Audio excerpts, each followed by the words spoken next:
Back to अमृत की पाठशाला। तो आज की इस वीडियो में हम लोग पढ़ेंगे पॉलिटी का एक हम लोगों ने चैप्टर लिया जो कि चैप्टर है हिस्टोरिकल बैकग्राउंड। यहाँ से क्या होगा कि कंपनी का जो एस्टेब्लिशमेंट होगा, जो कंपनी यहाँ पे सिर्फ व्यापार करने आई थी, यहाँ पे ट्रेड करने आई थी, जिसका शुरू से मोटिव था कि यहाँ से रॉ मटेरियल लेना, यूरोप में बेचना, पैसे कमाना। अब धीरे धीरे जब उसको इंडिया में इस व्यापार करने से प्रॉब्लम होने लगा, जहाँ पे नवाब जो थे वो उन लोगों को उतनी छूट नहीं दे रहे थे जितनी वो छूट चाहते थे, और धीरे धीरे जब इनको ट्रेड करने में मुश्किल होने लगी, और साथ ही साथ जब मुगल जो एम्पायर था धीरे धीरे खत्म हो रहा था, खासकर औरंगजेब के बाद जब कोई भी एक लायक शासक नहीं आ सका, तो इन लोगों ने जो ईस्ट इंडिया कंपनी थी इसका उन लोगों ने फायदा उठाया। और यहाँ 1757 में जब बैटल ऑफ प्लासी हुआ, वहां से इनकी जो ईस्ट इंडिया कंपनी वहां से उन्होंने शुरुआत करी इंडिया पे रूल करने का। और ये उन्होंने पक्का कर लिया जब 1764 में जब बैटल ऑफ बक्सर हुआ, तो बैटल ऑफ बक्सर ने जो रहा बच्चा कुछ जो कसर बैटल ऑफ प्लासी में रह गया था, उस सारे कसर को पूरा कर दिया बैटल ऑफ बक्सर ने। जहाँ जिसकी बात 1765 में क्या हुआ, ईस्ट इंडिया कंपनी को बंगाल, बिहार और उड़ीसा का दीवानी 1765 में क्या हुआ, ईस्ट इंडिया कंपनी को मिल गया दीवानी का मतलब रेवेन्यू कलेक्ट करने का हक। तो इसके बाद से क्या हुआ कि वो कंपनी जो सिर्फ इंडिया में व्यापार करने आई थी, अब उनका नियत ये हो गया कि अब यहाँ पे हम लोग रहेंगे, यहीं पे रूल करेंगे, सारा कंट्रोल करेंगे, सारा शासन करेंगे, सारा गवर्नमेंट बनाएंगे, और यहाँ पे हम लोग क्या करेंगे, सब कुछ अपने कंट्रोल में लेके सारा व्यापार करेंगे और यहाँ पे शासन करना शुरू कर देंगे। तो इसी की शुरुआत हुई थी। उसके बाद क्या हुआ, जब ब्रिटिश गवर्नमेंट को लगा कि जो ईस्ट इंडिया कंपनी है अब वो व्यापार के बजाय इंडिया में शासन करना शुरू कर दिए और ज्यादा फायदा उठा रही है, तब ब्रिटिश गवर्नमेंट ने क्या किया, कुछ एक्ट और कुछ रेगुलेशन लाए उसको कंट्रोल करने के लिए। उन्हीं एक्ट और रेगुलेशन के बारे में आज हम इस वीडियो में देखेंगे। तो पहला था regulating act of 1773। British government के द्वारा ईस्ट इंडिया कंपनी को कंट्रोल करने के लिए पहला जो एक्ट लाया गया था वो था रेगुलेटिंग एक्ट ऑफ 1773। इसमें देखेंगे पहले ये क्या था। तो इसमें पहला पॉइंट ये कि first step taken by the British government to control and regulate the affair of East India company.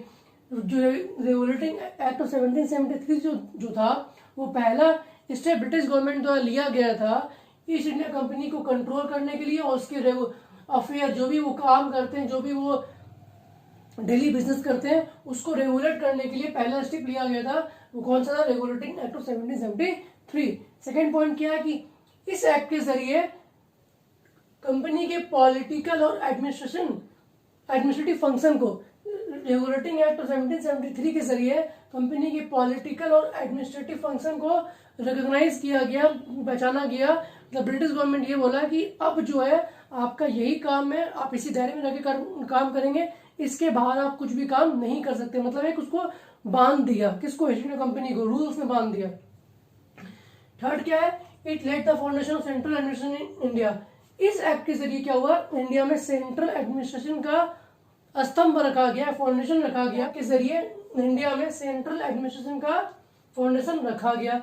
अब इस एक्ट का कुछ फीचर है, मतलब कुछ इंपॉर्टेंट पॉइंट है, क्या था कि इस एक्ट में। तो इस एक्ट के जरिए क्या हुआ, जो बंगाल का जो गवर्नर था, मतलब बंगाल के सारे अफेयर्स को मैनेज करने के लिए जो गवर्नर बनाया गया था, इस एक्ट के जरिए क्या हुआ, बंगाल के गवर्नर को जो गवर्नर का जो डेजिग्नेशन था, मतलब जो उसकी पदवी थी, जो उसका पद था, तो इस एक्ट के जरिए गवर्नर ऑफ बंगाल के पद को चेंज करके गवर्नर जनरल ऑफ बंगाल कर दिया गया।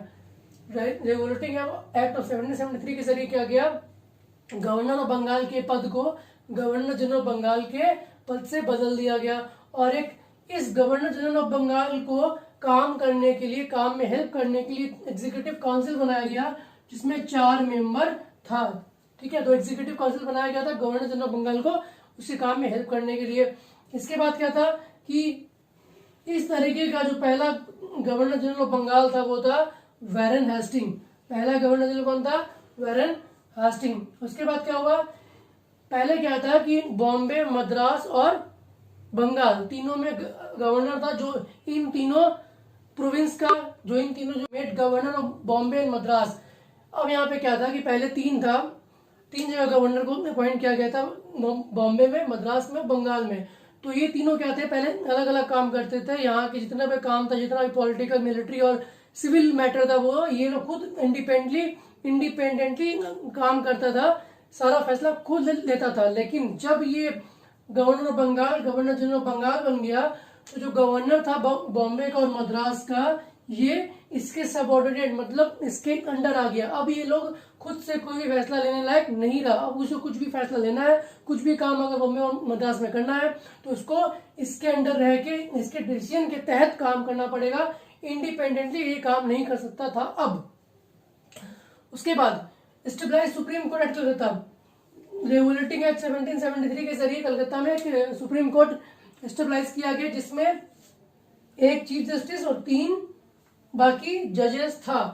उसके बाद क्या हुआ, strengthen the control of British regulating act of 1773, regulating act of 1773 क्या हुआ, उसके बाद जो कंट्रोल था ब्रिटिश गवर्नमेंट का ईस्ट इंडिया कंपनी में, उसको और बढ़ा दिया। कैसे, तो पहले जो ईस्ट इंडिया कंपनी के अंदर जो भी वो मिलिट्री, रेवेन्यू और सिविल मैटर से काम करता था, उसको किसी को रिपोर्ट नहीं करना पड़ता था कि वो कैसे काम किया, किस तरीके से काम किया, क्या काम किया, कोई रिपोर्ट किसी को नहीं करता था। लेकिन अब क्या हुआ, इस एक्ट के बाद क्या हुआ कि अगर कोई भी काम ईस्ट इंडिया कंपनी कर रहा है, तो एक कोर्ट ऑफ डायरेक्टर होता था, मतलब जो गवर्निंग जो बोर्ड था कंपनी का, मतलब जो कंपनी को पूरा गवर्न करता था कि ये कैसे काम करेगा, किस तरीके से इसका संचालन होगा।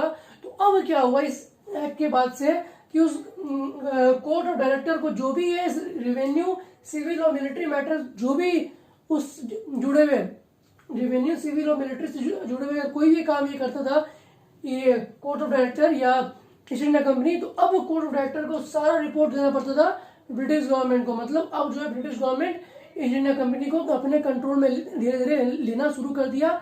उसके एडमिनिस्ट्रेशन को, उसके काम को अब खुद निगरानी में लेने लगा। देखते हैं आगे क्या हुआ। देखते हैं चार्टर एक्ट ऑफ 1833। तो इसके पहले थे चार्टर एक्ट ऑफ 1813। उसके तहत किया गया, तो 1813 में 1813 के एक्ट से ये हुआ पहले कि 20 साल के लिए, 20 ईयर के लिए कंपनी को और जो है कंपनी के रूल को और एक्सटेंड कर दिया गया। 1813 के एक्ट से कंपनी के रूल को 20 साल के लिए और बढ़ा दिया गया। इसके बाद जो ट्रेड मोनोपोली था ईस्ट इंडिया कंपनी में, ईस्ट इंडिया कंपनी का इंडिया में, उसको खत्म कर दिया गया। सिर्फ जो चाइना से चाय का जो व्यापार था उस पर अभी भी मोनोपोली बरकरार रखा गया। बाकी जो ट्रेड मोनोपोली था ईस्ट इंडिया कंपनी का इंडिया में, उसको खत्म कर दिया गया। और उसके बाद ट्रेड मोनोपोली एंडेड। और थर्ड पॉइंट क्या है कि ग्रांटेड 1 लाख फॉर एजुकेशन।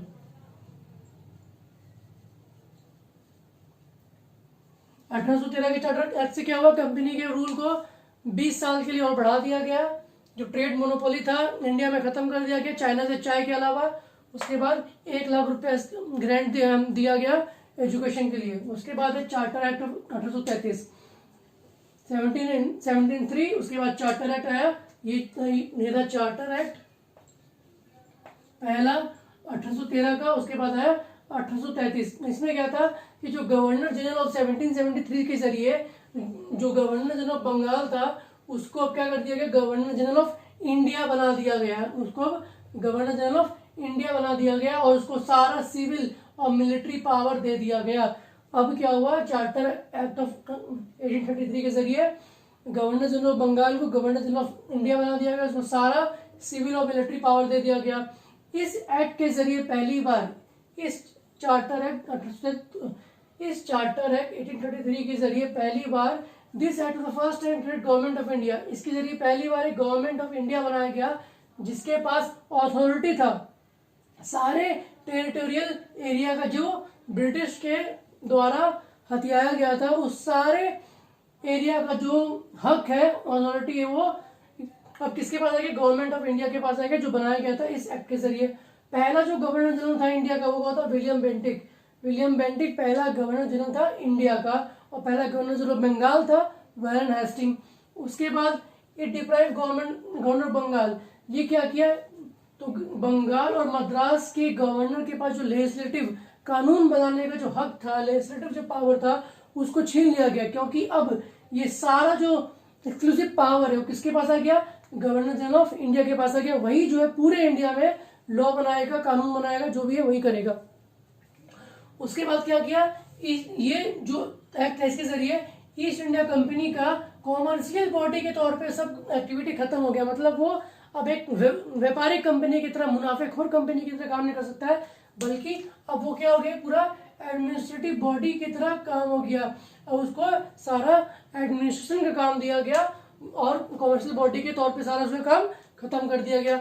इसके बाद इट प्रोवाइडेड डेट, इसके तहत ये बोला गया कि जो कंपनी का जो टेरिटरी है इंडिया में, जो भी ईस्ट इंडिया कंपनी टेरिटरी हथियाया है, अब वो किस नाम से, वो जो जितना भी टेरिटरी ईस्ट इंडिया कंपनी हथियाया है इंडिया में, वो अपने पास रखेगा। किस नाम से, in trust for his majesty, his heirs and successor. जितना भी territory East India Company India में हथियाया है वो ब्रिटिश के लिए रखेगा। किस नाम से, तो रहेगा कंपनी के पास, लेकिन किस नाम से रहेगा, इन ट्रस्ट फॉर हिज मजेस्टी। जो वहां का किंग क्वीन होगा वो, उनके बच्चे और जो उनके बाद आएंगे वो, उनके लिए ये पूरा जो भी ईस्ट इंडिया कंपनी टेरिटरी हथियाया है वो सब इनके नाम पे एक तरह से रहेगा। तो आज के इस वीडियो में हम लोगों ने 1773 का रेगुलेटिंग एक्ट, 1813 का चार्टर एक्ट और 1833 का चार्टर एक्ट देखा। इसके बाद हम लोग और जो बाकी एक्ट है वो नेक्स्ट वीडियो में देखेंगे। तब तक के लिए चैनल पे बने रहे, वीडियो को लाइक कर दे, चैनल को सब्सक्राइब कर दो, ज्यादा से ज्यादा शेयर कर दे। मिलते हैं नेक्स्ट वीडियो में।